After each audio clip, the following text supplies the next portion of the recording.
Introduction. While cooking food, if you leave the metal stirrer in the cooking utensil, you feel it hot when you touch it after some time. Why does this happen? You were not heating the stirrer, but still it became hot. How? Let us find out in this lesson. Objectives. At the end of this lesson, you'll be able to explain effects of heat, identify modes of heat transmission, conduction, convection, and radiation. Explain good and bad conductors of heat. When an object is heated, it undergoes many changes. The object becomes hotter. The object may expand or contract in size. A substance may change its state when heated. For example, water changes into water vapor on heating. We observe a change in temperature on heating. On heating, temperature rises, and on cooling, the temperature comes down. In nature, the sun energy brings about a change in temperature. The days are warm, while the nights are cool. Summer is hot, winter is cold. Matter exists as solid, liquid, and gas. All the three states of matter expand on heating. The expansion of matter depends on the temperature through which it is heated. In this case, when we heat this plate, the higher the temperature, more is the expansion. Expansion of matter also depends on the size of the material being heated. The longer the plate or bigger the bowl, more is the expansion for the same rise in temperature. The nature of the material being heated also plays an important role in expansion. For example, copper expands more than iron for the same rise in temperature. Liquids and gases are fluids. They expand on heating. Expansion in gas is very large as compared to solids or liquids. Let us look at some practical uses of thermal expansion of solids in daily life. The iron rim is fitted in bullock cart wooden wheels by heating. When the metal cools, it holds the segments of the wooden wheel firmly. A small gap is left between the rails of a railway track, where the two rails are joined with the help of a fish plate. The gap is left to allow space for the expansion of rails in summer.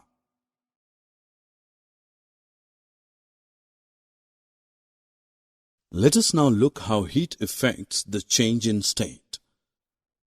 On heating, a solid changes to liquid and a liquid changes to gas. Conversely, on cooling, gas loses heat to change into a liquid and a liquid loses heat to change into a solid. The temperature at which a solid melts to change into its liquid form is known as its melting point. Melting point of ice is 0 degrees Celsius.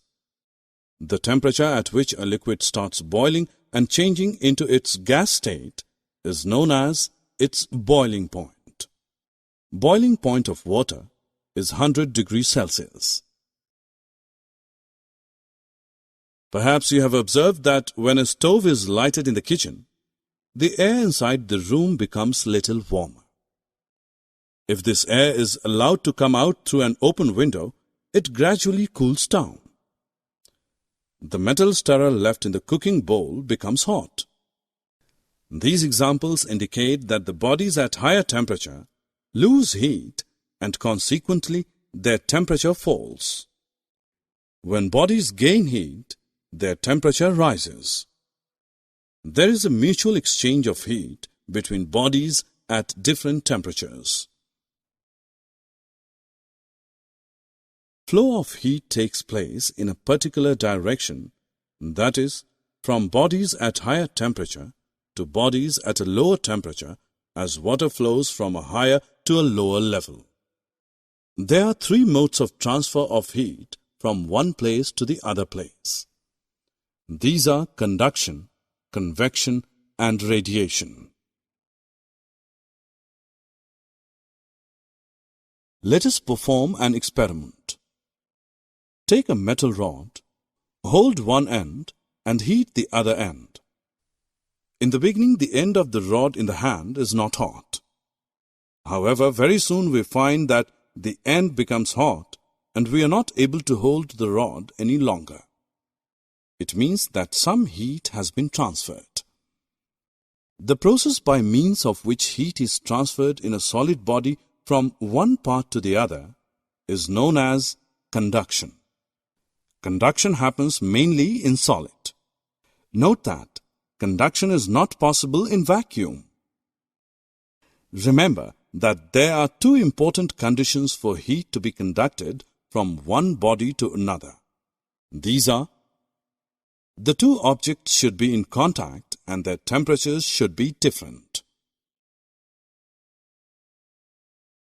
The process by which heat is transmitted through a substance from one point to another due to the actual bodily movement of the heated particles of the substance is called convection.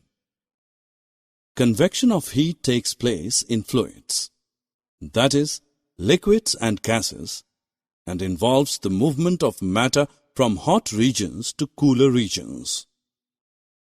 In convection, heat is carried by moving gases like air and by moving liquids like water.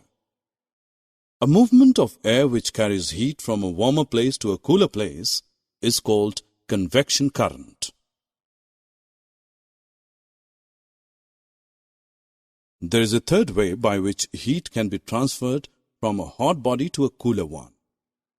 This mode of transfer is called radiation, and it does not need any medium between the two bodies. All hot bodies radiate heat. The hot objects radiate heat rays to the surroundings. Heat from the sun comes to us by radiation. It travels through millions of kilometers of space to reach the earth. When this heat falls on some object, a part of it is reflected, a part is absorbed, and a part may be transmitted. The temperature of the object increases due to the absorbed part of the heat. A cloudy night is hotter than a clear night. When the sky is clear, the heat radiation goes into the atmosphere, but due to the presence of clouds in the sky, these thermal radiations are reflected back to the earth and one feels warmer.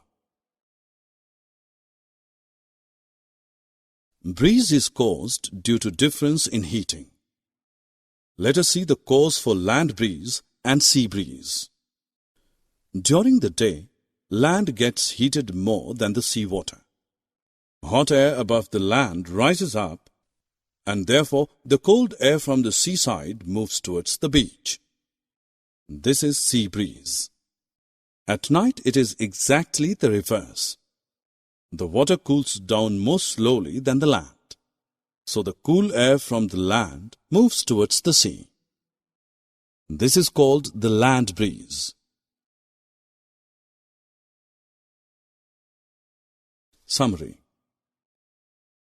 Let us summarize what we have learned. There are three ways in which heat can flow from one body to another. These are conduction, convection, and radiation. In solids, generally the heat is transferred by conduction.